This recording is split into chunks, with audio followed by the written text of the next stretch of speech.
Today, we're going to be speaking about membership retention. And because we're living in different times, we have to then look at what happens in this special circumstance. So, we're not just speaking about membership retention, but we're speaking about membership retention in the age of COVID. Yes, that horrible word has to come into play in almost everything we do right now because it's our reality. But we also want to find out how can we take the good from this current situation. Let's stop for a second and think simply about membership retention as we knew it before. And let's see if there's anything really different about what we're dealing with right now. So, I asked a group of distinguished optimists what caused people to stay with their clubs. And the most popular answers were projects and fellowship. They moved on and gave me some other answers, and these included things like discerning recruitment drives. People were looking for personal growth and development. And we even spoke a bit about creating a new or a unique culture in a club. So these are some of the things that are seen to be important if we want to retain our members at any point in time.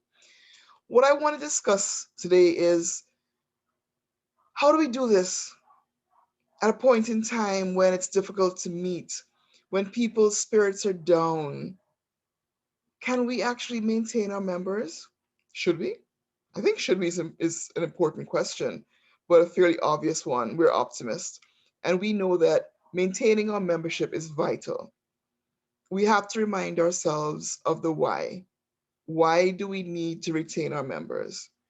We must do that because we depend on each other for our success. There's no club with one person in it.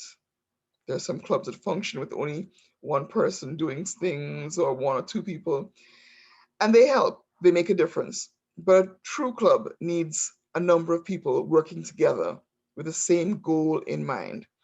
And so let's look at the things that are said to be important as far as recruitment or retention, not recruitment, retention is concerned. Projects. Can we do projects in the time of COVID? Yes, there's no doubt about that. We can and we have throughout the Caribbean, and I'm sure throughout Florida and other parts of the US and throughout the world. Why? Because people need us even more now than they did before. The thing is that some of our projects have to be altered a bit. We have to be more creative. We have to find new ways to do old things, or even better, we have to find new things to do. And there's so many. I mean, if we stick to even the things that we've done so well and simply modified them, we'll be okay. So there's no doubt about it. The essay contest can happen. And if not the one that you turn into OI, even if you miss that one, you can still run an essay contest in a local school, at your Sunday school group, even in your neighborhood. Because I tell you what, all the young people are online, or most of them are. We know that in some situations, there are families that simply don't have devices. But the reality is that most of our young people are online, so we can meet them there and we can challenge them to do things right there. Or we can find unique ways to reach out to them without the technology. But running an essay contest, running a poetry contest, something different, why not do it? And it helps because our students, our children, and even our adults, so have a contest for adults, have a poetry writing contest for the senior citizens in a retirement home, because many of these people are a bit on the board side. So there are new projects that we can do. And if I have time, I'm going to come back to projects that we can do with seniors in our communities and why that's ever so important right now in a time when they have been cut off from their family in some ways and they're definitely not getting out as much. What can we do there? That's a project in itself. But the question is, why are projects important for retention? We didn't join, most of us, we didn't join a club just to have something on our resume. We joined the club because we truly believe that we can make a difference. We believe that by getting involved in projects and activities, that we will in fact enhance the lives of people. So projects are important. And if your club is not running projects, successful projects, there are members who are going to move on and they're going to take their time and their talent elsewhere. Let's not think about that because we're not going to let that happen. We want to run successful projects. They can be small, they can be simple, but they must happen.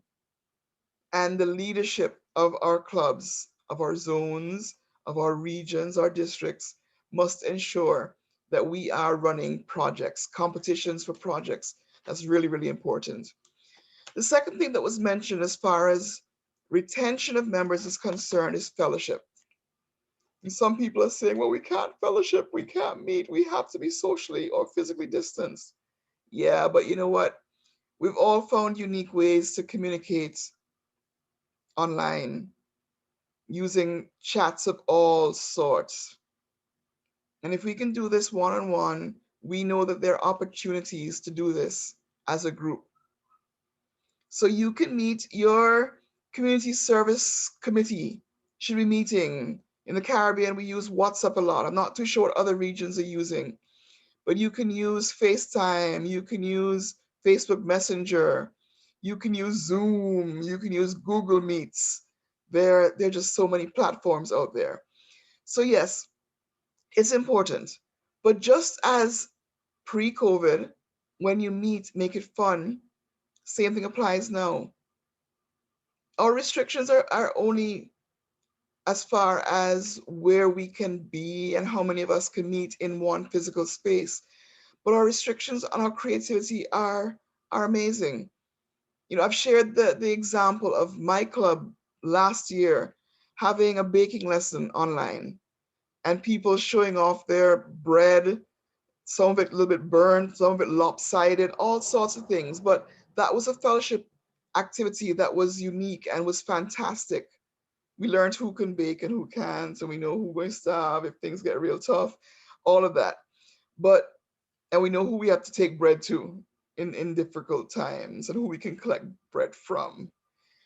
But there are many, many things. I mean, I attended a zone meeting and our our lieutenant governor ran a bingo online. Many clubs were doing bingos before. You can do a bingo and you can do unique bingos with all sorts of interesting things happening.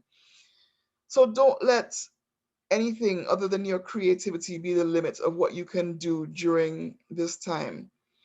And fellowship is extremely important because many people, as I mentioned about the seniors, it's not just the seniors and those of us with a bit of gray hair at our temples, but everybody is experiencing some amount of loneliness or feeling of isolation. And so it's important for us to reach out to our members and fellowship with them, give people something to look forward to. In doing all of this, you are ensuring that people want to stay with your club because your club is where they're finding fellowship, like minded individuals, people who want to sit and chat with them, meet with them, exchange books virtually and otherwise, and stories. It's a great time to find out about your members. Give people a time to share their life story in 5 to 10 minutes. So you're enhancing public speaking skills and you're also getting to know each other a little more. So, what else was on the list of things that are important as far as retention of members is concerned? Discerning recruitment. Can we recruit members now? Yes. It's a great time to recruit members. People are at home doing nothing. So when you give somebody an invitation to come join my club meeting and see what we're all about, they can't say, well, they can, but there's a great chance they don't have a previous meeting scheduled. You have people who are looking for things to do. Why not invite them to your club meeting?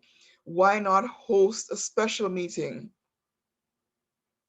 Optimist wanted now. What about a now meeting? Have you held one in the last 12 months? If you haven't done a virtual now meeting, come on, let's get ready, let's get busy. Let's invite some people to come to our club. By bringing in new blood, you will also be encouraging those members who are there to stay. We're still talking about retention. So encourage your members to be part of the recruitment drive, and just as important, to be mentors for those new people who are coming in. Assign mentors even before people sign on the dotted line. Give them the support as they make the decision about whether or not they want to actually join your club. And of course, they want to join our organization. We're part of the greatest organization the world has ever seen. So why would they not want to join us? What else is going on? Personal growth. How many of you have grown as a result of being an Optimist member? If you haven't grown, you wouldn't have stayed. Give people the opportunity to grow just as you've had the opportunity to as well. But leaders, club leaders, set in place things that promote personal growth. So I just mentioned the whole idea of people sharing their story. Yes, that person who says, I've never joined Zoom before, have a one on one session with them. Personal growth. You would open it up for them so they can join other meetings and do other things because you have made Zoom a part of their reality. Other things as well. So let's do some training right now. You can get a trainer from anywhere around the world and they come into your living room. Why not? Have you done that? Have you held training sessions during this lockdown time? Call me. I'm happy to do a training session with your club, with your zone, with your district. And there are so many, so many talented trainers in our region and beyond because nothing limits us now.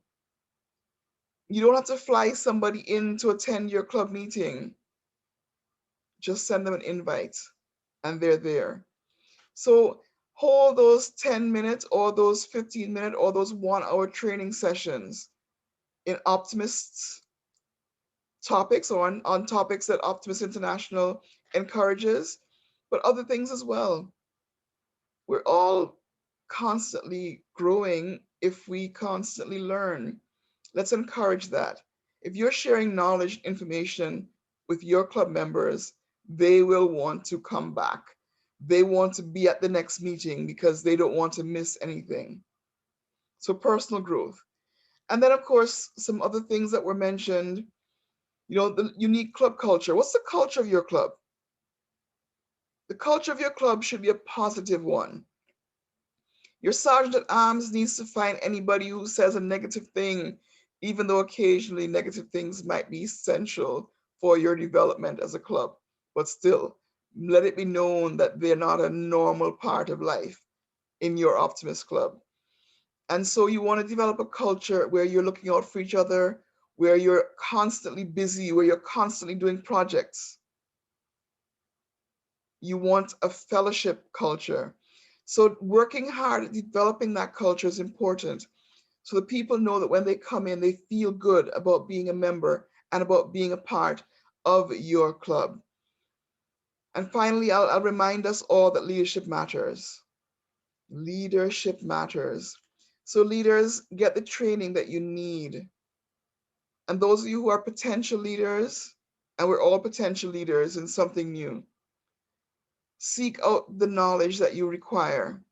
Again, we live in a wonderful age where some of this training is available to us. So go beyond what might be offered in your club at the meetings in your club and seek out new training opportunities online. There's so much that's available for free. Become the better leader. Become the leader you want to be. Do it now. Do it so that your club can be a great place for people to join. Remember always, fellow optimists, that we're doing this for the young people in our community. We're doing it for the youth, the children. Some of you said the kids. You're doing it for the community in general. And yes, it's okay to say you're doing it for yourself, for your own personal satisfaction, your own personal growth and development. No, we want to encourage you to do it for somebody else. Bring them into your club and retain them, and retain those members you have now. Reach out to members you haven't seen for a while and nudge them. Tell them there's something even better going on, and invite them to be part of your mission of what you want to accomplish during this time of COVID, so that when we all gather together, we're all there, we're all safe, but that we're all more knowledgeable, that we have new projects that we can talk about, that we know each other better, we care more about each other. Let's do this together, fellow optimists. Stay safe, everyone. Stay safe. For sharing with us the importance of creativity and innovation. I now invite, if there are any questions, please feel free to raise your hands and ask those questions, or you may write it in the chat. Optimist Carleen Hunter, I think you've been monitoring that chat, if there are any questions. Yes, Governor, I'm monitoring as we speak. I'm not seeing any raised hands. So it seems that everybody is on the same page and we fully understand the presentation. Okay, I take it that there are no questions.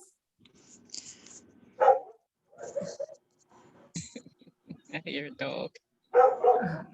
Okay. I'm not sure if he has a question. All right. Thank you so much, Past Governor Barbara. I mean, you have spoken to us about creativity and innovation and how we need to do things differently and encourage our members. Do not forget about them. If they're at home alone, make sure we're reaching out to them. And the key words, retention and recruitment. Two so important words for us to ensure that there's continued growth in this organization. So you have offered your services to all the districts, clubs, etc., that you are so willing to share information with them. And as always, I know you're always willing and ready. Thank you so much, my Caribbean woman. Thank you. You're Governor Winsome. Thank you. Yes. Beth has her hand up. Okay.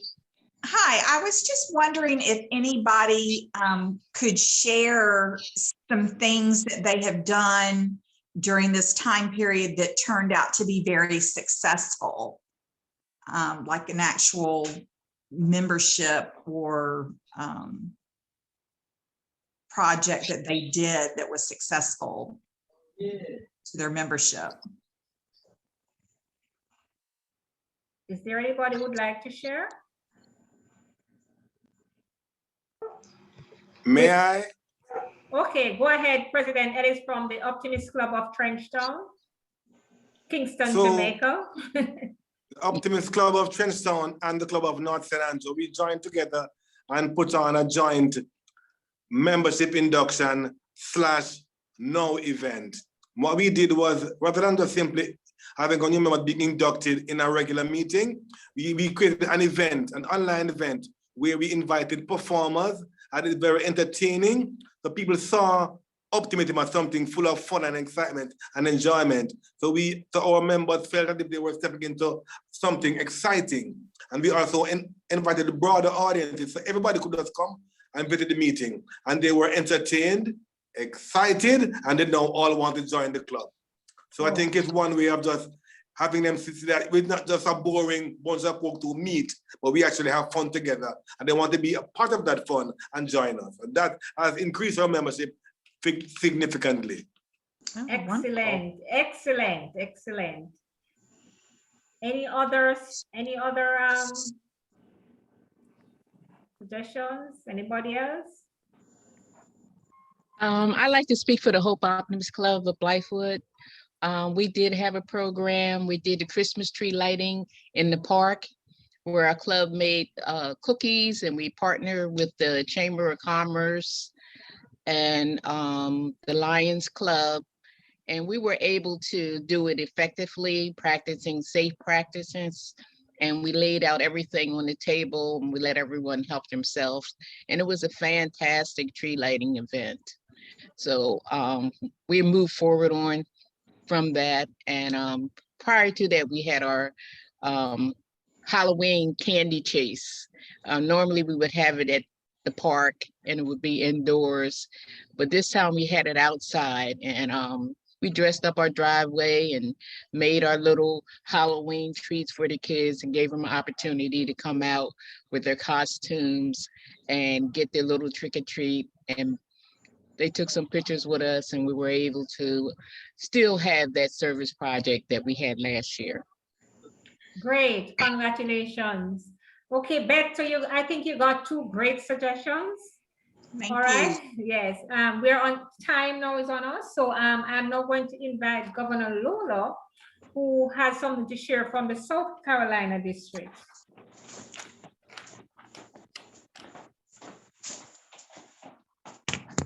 You're muted, Lola.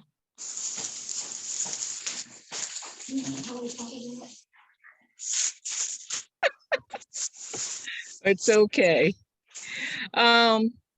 I just want to be quick with that and let you know that we really rely on physical meeting places, but now due to the lack of demand from the Optimus members, we have changed our ways of doing things because we have been faced with programs that we normally have in different places throughout the year. And now we have to deal with flexible conditions. It has made it difficult, but not impossible.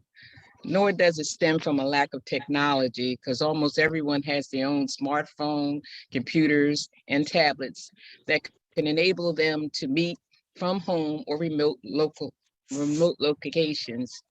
It's primarily an infrastructure challenge, though there can be mental and physical hurdles to overcome because of this pandemic. But what do you do when your back is up against the wall? Trying to retain members in your club who are not computer savvy or their schedules have changed and they're not available to make the meetings. Do you tell them to quit or support them? Well, we don't know their story or what they're going through, but we are very sympathetic. So we come up with a buddy system to look out for each other and keep them informed, and delegate Optimus members to work in teams. And if one can't make the meeting, the other teammate can keep each other informed and no one is left out. So what we thought of doing is ask a new member to work with seasoned members so they can acquire the knowledge for the task at hand, and send copies of minutes by email and snail mail for those who are not computer user. We can always pick up the phone to call a member. And I employ each Optimus Club to have a fellowship committee made of all the members in the club. Find ways to fellowship with one another. We can even leave a care package at a member's door, or send a card, or give each member a week to call its member, and allow everyone to contribute to the growth of the clubs with an openness to suggestions. Yes, we used to do it this way, but now let's try something different. Let's make every member feel that they are a valuable asset to the club and the Optimus organization. Why? Because they are. They chose to be Optimists. We open a door to accept new members, then we fail to retain them. They feel rejected and left out. This is not what they had signed up for. They want to be part of the Optimus organization that brings out the best in youth, the community, and ourselves. So we are willing to help our fellow optimists, eager to assist them in learning and strengthening their skills as optimists. So let's wear this hat, the optimist hat, by choosing optimism and being happy. And with happiness comes a happy optimist. And we're very optimistic about the situation. Thank you. Great, great job, Governor Lola. Well said, well said. I'm sure we all support what Governor Lola just said, and in our own way, we have to try and do it throughout our clubs. Thank you so much. Well, Governor, yes, if I sure. may, just want to support what was just said by Governor Lola, but also to respond to Beth as well, that the success right now, to me, fellowship is such an important thing right now, perhaps more so now than ever. And so there are so many successful fellowship projects that we can do online via Zoom and otherwise. I think it's really important for us to see those things as projects, because those are some of the projects that will help us to retain members and possibly pull in more people. We have to sort of flow with the times that we're in. And the time we're in right now is a time when people need people, where there's a need for interaction. So very quickly, I mean, some of the successful things that have happened that I'm aware of, recently a club had a fundraising project, a tea party, a virtual tea party. The club has done that before, but this year it took on new meaning. So they sold tickets, $5 or something, you get a pack of tea. People are encouraged to send pictures, having a cup of tea or join a Zoom session, whatever it might have been. And it was really successful. People can't attend tea parties right now. I don't know, people were doing tea parties before even, but there's that feeling of Yeah. something that you're familiar with that you can do again, but you can do it in a different way. And so that club had a successful outreach and also made a little bit of money as well. I've heard of drive-by fish fries. Um, and yes, the whole idea of care packages, they don't have to be expensive. Just something that reminds other members and other people in the community that the Optimist members still care and will always be there no matter what. So that's my additional 2 cents to what was said before. Oh, thank you so much. And I want to share too that just recently in the Caribbean, we had in Jamaica in particular, we had a lady who turned 110 years old. I mean, when you're 110, sometimes people don't even remember you.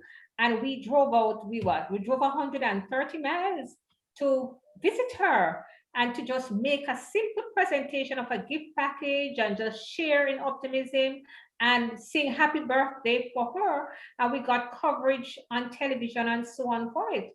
And the Optimist movement is in a bigger way because of just that journey to share with somebody who turned 110 years old. So there are different things that we can do. All right, there are so many things we could talk about, but time is on us. Okay. Colleen, yes, Thank ready you. for the fun? Thank you Yes. so much, Governors Winsome and Lola. Thank you, PG Barbara. We have done our business. We have done our workshop.